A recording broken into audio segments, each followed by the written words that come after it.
Totem by Charlie Sheldon.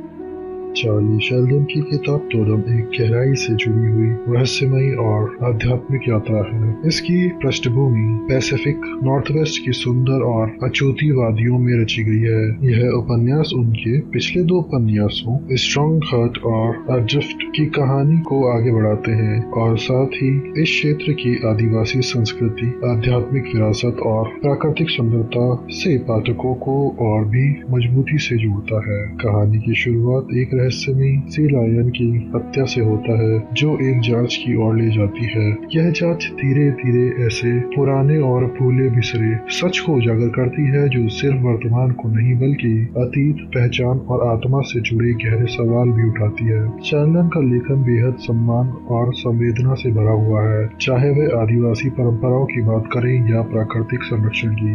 यह उपन्यास रहस्य और दर्शन के बीच एक खूबसूरत संतुलन बनाता है। पात्र जटिल है, संवाद स्वाभाविक है और प्राकृतिक दृश्यों का वर्णन इतना सजीव है कि पाठक खुद को उसी जंगल, समुद्र और रहस्यमयी वातावरण में महसूस करता है। शेल्डन कहानी को तेज गति से नहीं बल्कि धीरे धीरे खोलते हैं ताकि पाठक हर भावनात्मक और सांस्कृतिक परत को पूरी तरह से महसूस कर सके। टोटम की असली ताकत इसमें छुपे आध्यात्मिक संकेतों और पर्यावरणीय चेतावनियों में है। पुरानी आत्माएं, रहस्यमयी दर्शन और लंबे समय से भूली हुई मान्यताएं इस कहानी को एक पौराणिक रंग देती हैं। लेकिन यह सब अजीब कहानियां नहीं है, बल्कि ये उस गहराई से जुड़ी है जो इंसान और प्रकृति के बीच के रिश्तों को उजागर करती है। शेल्डन का समुद्री और योजना का अनुभव इस किताब में छलकता है, जिससे समुद्र और पर्यावरण से जुड़े दृश्य बेहद यथार्थपूर्ण और सटीक बनाते हैं। यह उपन्यास केवल एक बाहरी यात्रा नहीं बल्कि एक आंतरिक आत्म विश्लेषण भी है, जहां एक और रहस्य पाठक को बांधे रखते हैं, वहीं दूसरी ओर आदिवासी ज्ञान और आत्मिक जुड़ाव इस कहानी में आत्मा